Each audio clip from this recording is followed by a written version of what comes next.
If you enjoy this podcast, then be sure to check out Farm Small, Farm Smart Daily, where you can get your daily dose of farm wisdom.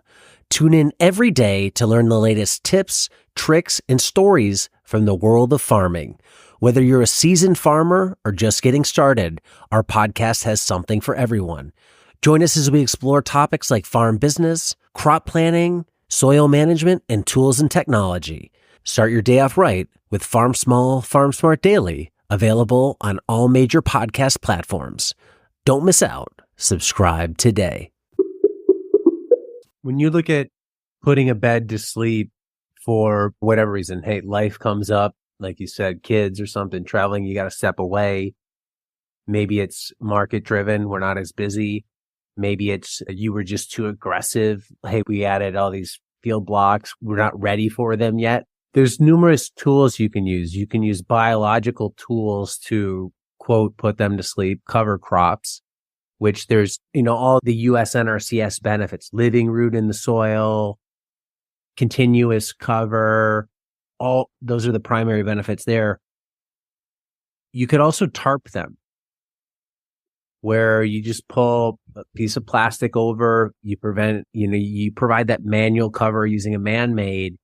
When you look at the pros and cons of each, obviously you're not going to get root exudates and soil plant interaction with a tarp. But if you look at the labor, the cost, the maintenance, if somebody's looking at, do I cover crop, do I tarp? How do you view those two in your head? Nice question. My response to that is always, what are your goals? Like, when do you need to be selling from that area? That's usually my first go-to point. How much labor do you have? And tarping really works better in summer. In winter, we're using the tarp process as a raincoat. When do you need to be in production in that area is the first kind of driving question. And then there's so many different ways that you can hit it. These days, we're generally... Sorry? No, that's a good point, right? Because if it's just tarped, you can always pull the tarp off and get plant and you're ready to go. Where if you have a cover crop, is that a day at least, you think, to if you had a bed and cover crops and you get a big order in that you weren't expecting, but it's good, you're not going to turn it away. Is it a day to turn that bed over, assuming you're not just rototilling it in or something like that? Or are you talking like weeks? How would you view that? It's quicker in summer because biology's awake. It takes forever in winter. Ideally, your new plant hits you up late winter, so you can early spring. You have a lead in. So we're just terminating cover crops at the moment, and they're at full flower.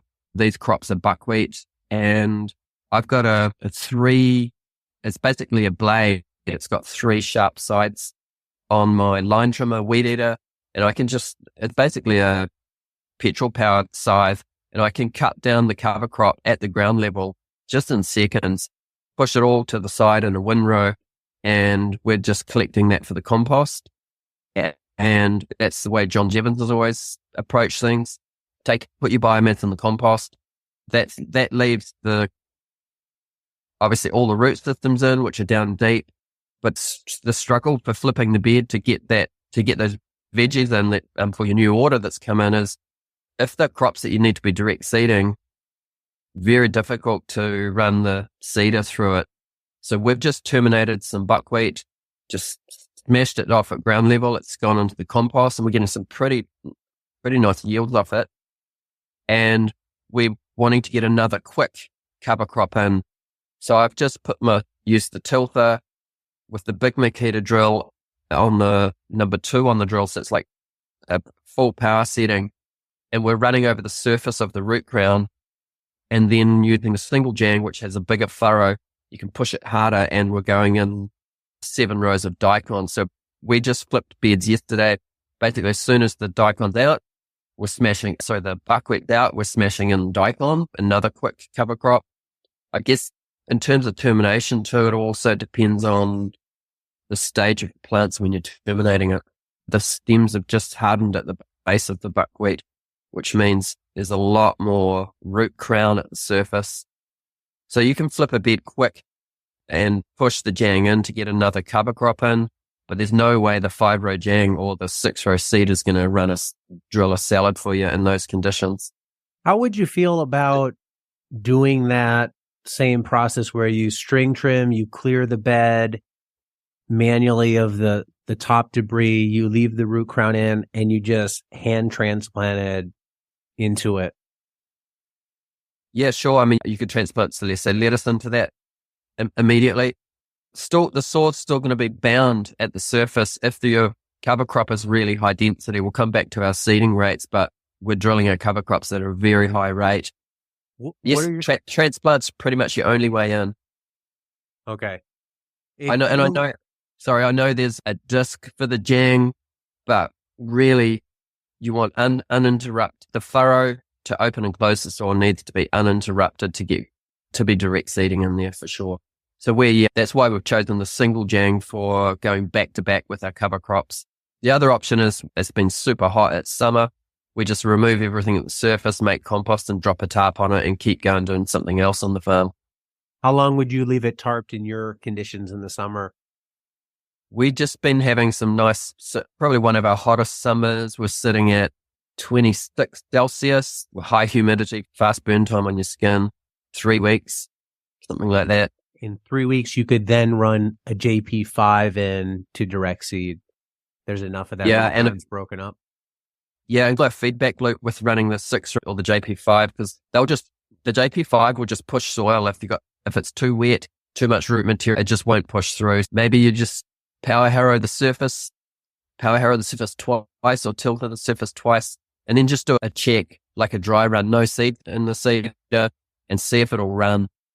Because if it's really going to start every 3 feet, yeah, it's difficult.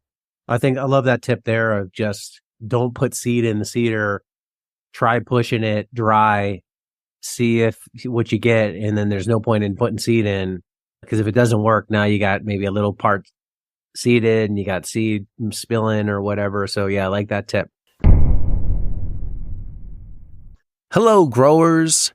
Say goodbye to heavy sandbags and hello to Modern Growers Quick Hoops Low Tunnels.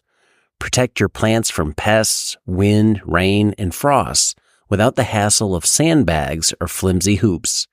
Our patented design eliminates the need for clamps and ropes, while the unique wire system keeps covers secure yet easily accessible. Tested in the strong winds of New Zealand for over 20 years, Quick Hoops are light, strong, portable, and versatile. Most importantly, they're designed for field use. These aren't some lightweight system that only looks great in a greenhouse. Our hoops are designed to last in harsh field conditions. Use them with any covering to grow year-round and safeguard your crops. Shade cloth, frost blanket, insect net, clear poly, no problem. Quick Hoops can handle them. Get Quick Hoops today at shop.moderngrower.co and protect your crops for years to come.